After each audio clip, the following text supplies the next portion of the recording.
Hey guys, welcome back to my channel. It is your girl, Christiana Faith. And today we are here to talk about Love is Blind Season 7. We are covering episodes 1 through 6. And personally, anything before the honeymoon is so freaking boring to me. So I'm literally only going to talk about the couples that are relevant and what they did in the pods before they got to the honeymoon process. We are starting off strong talking about Hannah and Nikki D. Okay, so at first glance, I really liked Hannah. Hannah kind of reminded me of myself. She just seems like a really outgoing, fun, and bubbly girl. Hannah is 26 years old, and that did keep coming up during her dates in the pods and in the little section, the little house that they have with the girls. And at first I was like, oh, maybe she's 26 and she's ready, you know? No, Hannah should have never came on this show. I feel like Hannah probably should have went to therapy.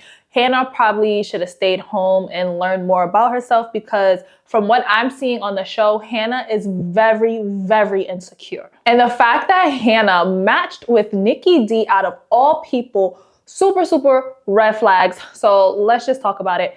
Everyone on the girls' side kind of called out Nikki D because they're like, oh, he's a player, he's too smooth, like all of those things, right? Hannah kind of realized it too, but she was still like, you know what? No, I like Nikki D. There's something about him.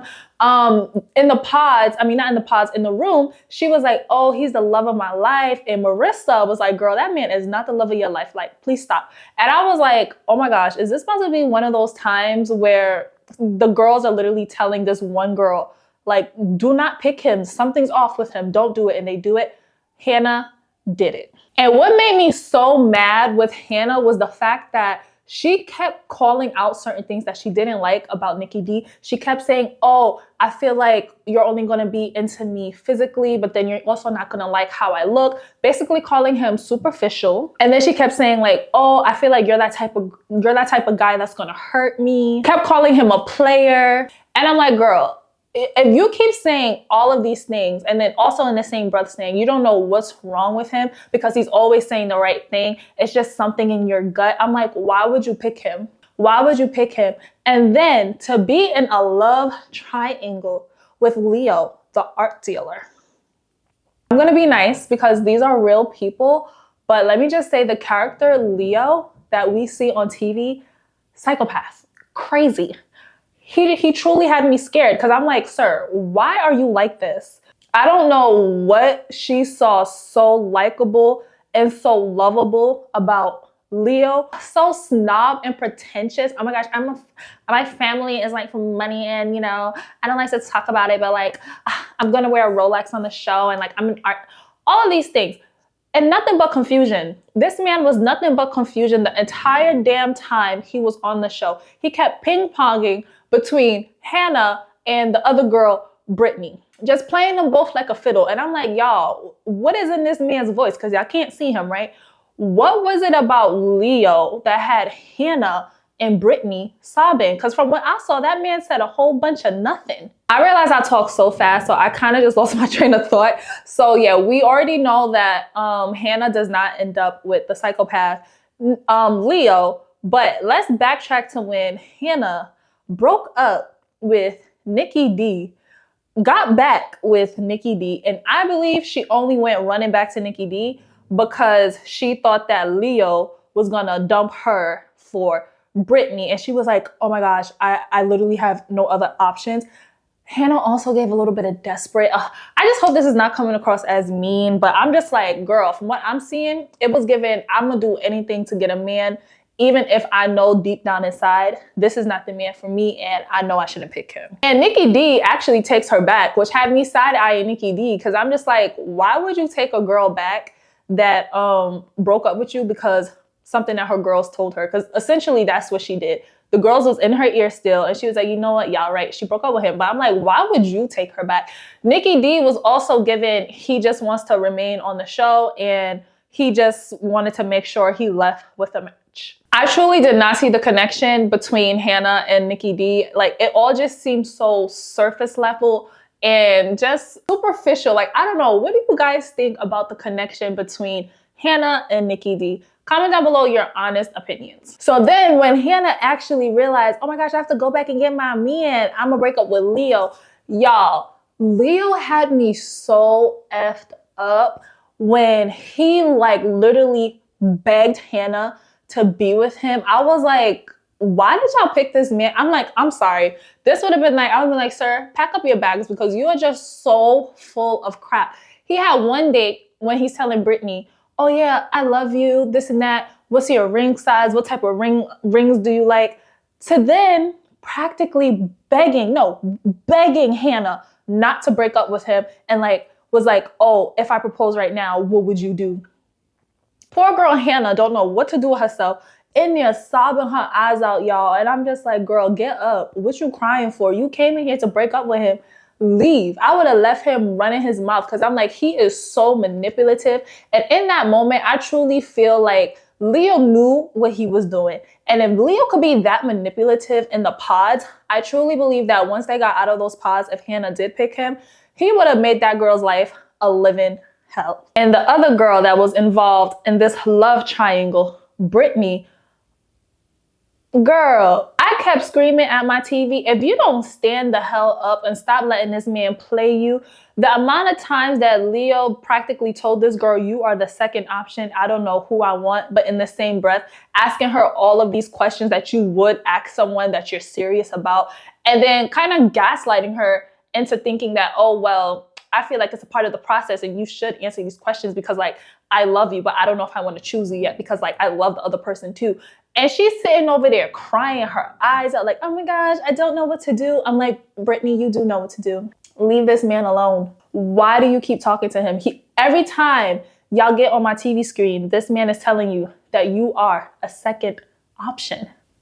I don't know what's so hard to believe. Hannah even told the girl, when I tried to break up with him, he practically begged me to stay. Do you know that this girl went back into the pods and accepted an engagement from Leo? And then that's when I knew that clearly y'all in DC, I don't know what y'all got going on, but the dating pool was trash. I'm sorry. The men and the women, just trash. And I'm like, Netflix, this is who y'all picked? Clearly there is not something clicking upstairs with these people. And I'm like, how did y'all make it past like the assessments, the mental assessments that y'all are supposed to do? How did they make it past it? Y'all really just putting people on here just for good TV and making them look stupid. And y'all going on here making yourself look stupid. Cause I'm like, Britney, why would you ever accept this man's proposal? Anyway, y'all, so when Nikki D and Hannah met, of course, it was a little awkward to me. Like they had this like little hug and I'm like, it wasn't really giving, but I guess they liked each other a lot. They kept commenting on each other's looks. When they got to Mexico, things got a little, a little awkward. I don't think that Hannah realized who she picked in the moment, and then when they got to Mexico, I feel like she was like, oh my gosh, this guy is literally not the person I want. But how she's going about it, Hannah is definitely coming across as a major B word because Nikki D, from what I'm seeing on the TV screen, is literally being himself the same way that he was in the pods. I do not see a different version of pod Nikki D and in real life Nikki D. And I'm like, Hannah, this is the man you chose. I don't know why you thought he was going to change, but this is the man you chose. You chose a goofy man. You chose a man that you knew was Mr. Player, Mr. Suave. And now that he's all those things in real life, you low-key want to like try to change him and be nagging on him about those things. And I'm like, girl, but you knew what it was when you chose him. Like, come on. When she wrote a note that said the 6 things I hate about you or whatever she wrote, and then just left it for him to find, I was like, that was so freaking childish and also very hurtful. Cause I was like, girl, if the roles was reversed and this man left a random note that said the 10 things I hate about you, Hannah would have been crying her damn eyes out. I thought that was really hurtful to like find as, as like her partner. I'm like, I probably would have been so sad. Like you really sat there and wrote all of these things that you don't like about your partner and didn't even like have enough thought to make sure they didn't see. You just left it around for him to find. And I'm just like, Hannah's giving a little mean girl, just a little bit. But I'm really looking forward to see how they mesh in the real world once they leave Mexico, because so far, child, this relationship looks like it's not even going to last all the way to the altar. Honestly, they're kind of reminding me of Jimmy and Chelsea from the previous season, how Jimmy had to like literally back out and was like, girl, no, I'm not marrying you. Literally like what, the day before the wedding or something like that. I feel like that's what's going to happen in this situation. So comment down below your thoughts on Hannah and Nikki D, because I don't want to ramble on too much about them because we got to get on to the other couples. Next, we have Garrett and Taylor. I don't really have a lot of thoughts about them personally. I thought they were kind of boring to me in the pods. I kind of figured that they were going to choose each other and that he was going to propose to her. The only thing that I made note of was that Garrett wants to have children sooner than she does. I think she said like 5 to 7 years, and Garrett said he would like to have children sooner than that. That's just one thing that had my ears perk up, because usually, you know, when couples don't agree on those things, they do kind of come back to bite you in the butt. And that's a big thing to not, you know, agree on and to take a chance on, especially with a stranger.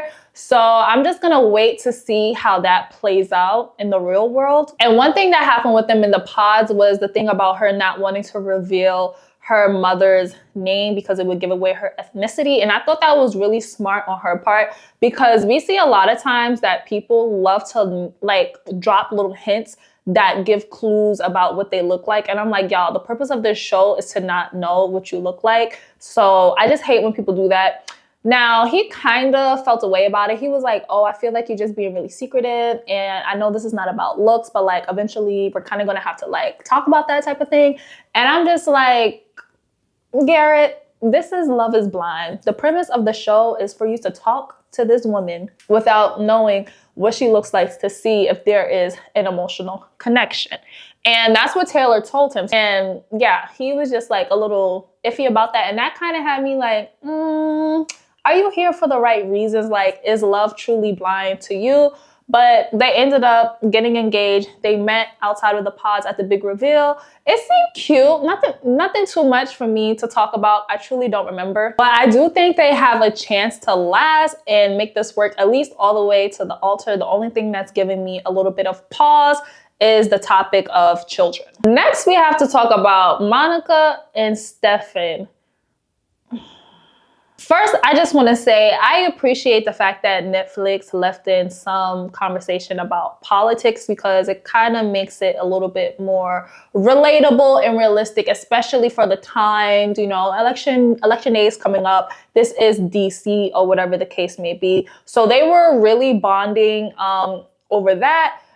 Stefan had me side-eyeing him a little bit when he was like, oh, he found out that his dad is 3/5 Black, and how he identifies as white, and because of that he went and bought all these books and didn't realize that, like, wow, I'm from this other place too, and this whole time I've been identifying as Black. And I was like, who's gonna tell Stefan that, sir, you're a white man, it's okay, you're white? And also another thing that didn't make sense was his math. I'm just like, the daddy is 3/5 Black. The ancestry thing said something about 0.03. I'm just like, Stefan, what your parents look like? Because let's just start there. I just wish he didn't even bring that up, because I was like, Stefan, you're a white man. It's okay. Monica is like, yeah, I'm mixed with this, I'm mixed with that. And then Stefan is like, wow, you're really an effing mutt. I was like, excuse me?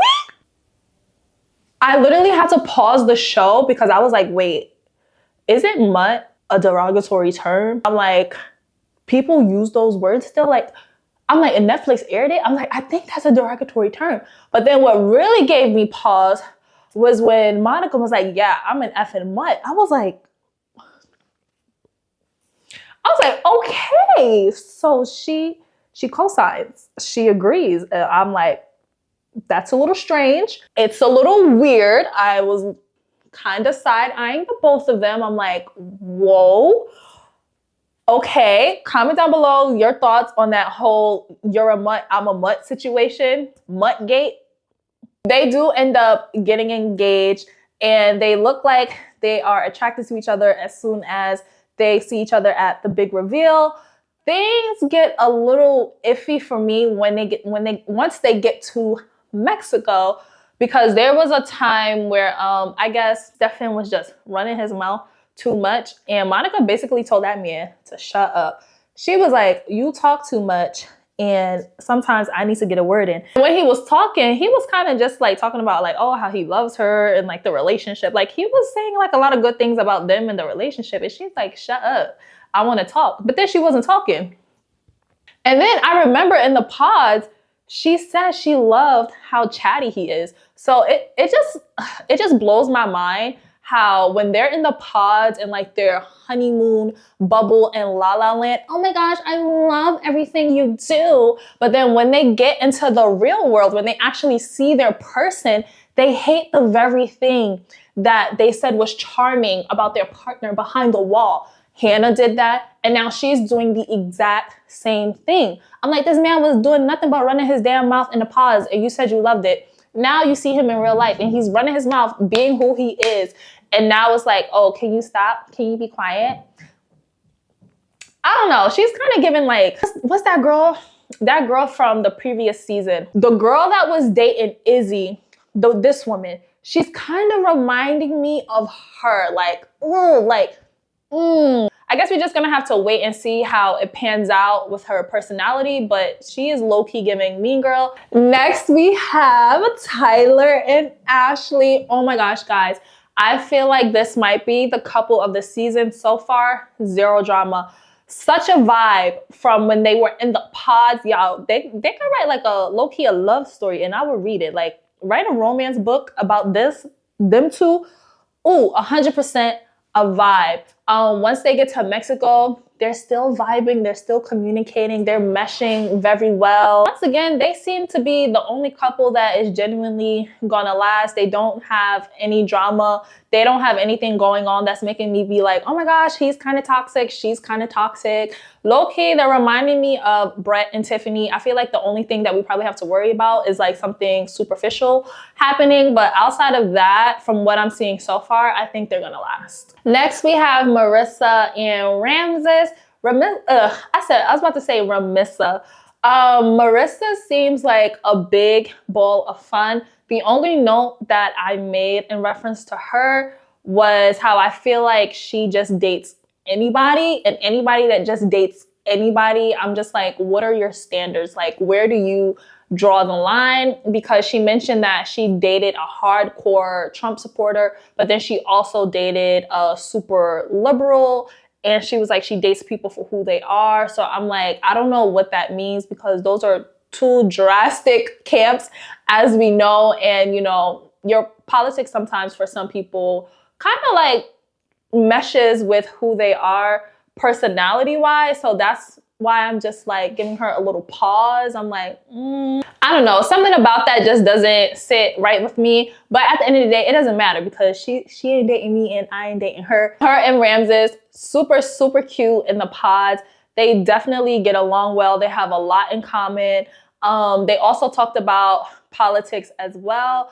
I was kind of surprised when I was about to say I was kind of surprised that she didn't pick Bowden, but then again, I wasn't, because from what we saw, she really did mesh with Ramses really well. Bowden seemed like a really nice choice for her as well, because they also agreed on a lot of things politics-wise, and I believe they both were in the military, so I was like, oh, wow. But she ended up picking Ramses, and once they meet, of course, they're attracted to each other, and they get to Mexico. And Ramses and Marissa, they're really vibing still. So far, no complaints about Ramses. Ramses also low-key gives like a carefree spirit, because he did bring up the fact that he knows that he doesn't look like the typical masculine guy. And I was like, it's okay. That's totally okay. Like, you're gonna find somebody that you love. And so far, Marissa, she chose you. So, you know, you gotta worry about that. But I don't know. I don't know if they're gonna work, because once again, Marissa just seems very unstable. Like, she just goes with the wind, and she just does whatever. She dates whatever. And I don't mean that in a rude way. I'm just like, I don't know if it's gonna work with Ramses, because it seems like it could work with anyone. So yeah, that's my commentary on Ramses and Marissa. Last but not least, we have Alex and Tim. Alex and Tim were so cute in the pods. Tim was always like, he's a family man, and he kept talking about his sisters, and I believe one of them passed. And it just really like warmed my heart to see a man be that open about his family and communicating what he wants. And it just comes across as like a healthy, stable man. And for Alex, her too, she seemed like a good woman with a nice head on her shoulders. She comes from a good family as well. They both gave stable. They both gave, okay, I'm here for love. I'm not here to play. They end up getting engaged, right? Now, once they get to the big reveal, something that kind of gave me pause again was when Tim kept making this joke that obviously Alex did not like. And it was something about a woof woof. I forget exactly what it was. Maybe I'll put it in. But he kept making the joke and she kept saying like, oh, can you stop? Can you stop? And he kept going. And I was like, it was like, at first it was like, the first 2 times it was funny. And then after that, it was kind of giving me secondhand embarrassment because I'm like, all right, I don't think she finds this funny. You keep going. But I was like, okay, maybe it's one of those things, you know, because I'm like, me and my fiance, we have moments like that. But I also have known my fiance since like, it's going to be almost 10 years. So I'm just like, I don't know if that's what this is. She genuinely seemed annoyed. In Mexico, at first, they seem like they're vibing. They get to the get together when the couples get together. And in a conversation that Monica had with Stefan, she was like, oh, did you notice that something was off with Tim and Alex? And I was like, something was off with Tim and Alex? Like, what is she talking about? I didn't really notice anything. Let me know down below if you guys noticed anything. They seem like they were vibing and they meshed well. By the way, it seems like everybody has had sex except for Hannah and what's that guy's name? Nikki D. So I didn't see anything. But then it jumps to the next day and you just see Tim walking in the room and him and Alex sitting down. And I'm like, what is going on? Like, it just looks very ominous. And apparently they had an argument and they didn't say what the argument was about. They didn't air what the argument was about. But basically, Tim said that what Alex said to him truly hurt his feelings. I don't know what she said because, once again, Tim didn't say what she said, but it was enough for him to be like, I don't want to sleep here, and how he doesn't know what they're going to do moving forward. And now for Alex, she didn't really go against that. So I'm like, what did you say? Was it that hurtful that this man had to up and leave you like that? And why isn't Netflix airing it so we can understand what is going on? And also he mentioned that they were arguing and she covered his mouth. And he was basically like, there's just certain things I don't do, certain behaviors I don't tolerate. And I'm just like, what happened? Because they're both talking about it without actually talking about it. So it's leaving a lot for us, the viewer, to speculate about. I feel like that girl had to say something really hurtful for that man to be like that choked up. Like, he looked traumatized, y'all. I'm like, damn, girl, what the hell did you say to this man? And I'm like, this early, this has to be like, what, day 2 or 3 of you guys seeing each other. What did you say to him that bad? And even during this moment, she was like, oh, come here. And he was like, no, I'd rather not. And then she still like got closer to him and like kind of like got in his space. And he's like sitting back like this, like he don't want to move. He don't want to touch her. I'm like, what could have happened within the past 24 hours that got y'all like this? Like, please, Netflix, the next episode, please, October 9th. Let us know what happened, because I'm really sitting here thinking, did she put hands on him?